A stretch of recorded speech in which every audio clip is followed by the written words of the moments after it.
राजस्थान में कर्मचारियों के कई मुद्दे हैं जिनका सरकार समाधान नहीं कर रही है। लाखों कर्मचारी हैं जिनको प्रमोशन नहीं मिल रहा है। लाखों पद राजस्थान में कर्मचारियों के खाली पड़े हैं और इसकी वजह से एक एक कर्मचारी पर दो दो तीन तीन कर्मचारियों के काम का बोझ है।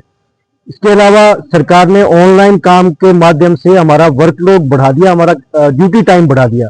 आज सुबह से लेकर के रात को 11-12 बजे तक सरकार काम करवाती है। तो ये जो हमारे अधिकार है उनका सीधा सीधा हनन है। इसलिए हम चाहते हैं कि प्रमोशन हो, जो खाली पद है वो सारे भरे जाएं और इसके अलावा जो वेतन विसंगतियों का मुद्दा है उनका समाधान हो और खासकर जो संविदा पे कर्मचारी लगे हैं जिनका बहुत भारी शोषण है उनका सबको रेगुलर किया जाए। भविष्य में जो भी नियुक्तियां हो वो रेगुलर बेस पे नियुक्ति होनी चाहिए।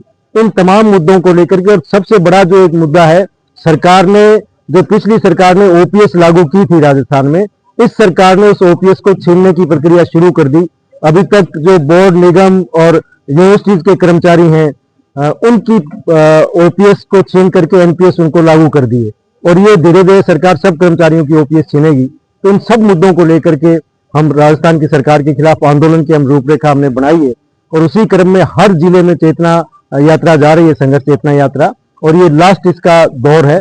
6 दिसंबर को पूरे जिले हो जाएंगे जिनमें हमने संघर्ष चेतना यात्रा कर लेंगे और उसके बाद में 14 दिसंबर को हम जयपुर में राजस्थान के तमाम कर्मचारी नेता जिलों के और प्रदेश के वो हम जयपुर में बैठेंगे और आगे के आंदोलन की उसमें रणनीति बनाएंगे और घोषणा करेंगे। 8वां वेतन आयोग की घोषणा की तो उसमें हम ये कहना चाहते हैं कि 8वां वेतन आयोग की जो क्रोनोलॉजी अगर हम देखें, जब दिल्ली का चुनाव था सरकार ने घोषणा की 8वां वेतन आयोग हम गठित करेंगे।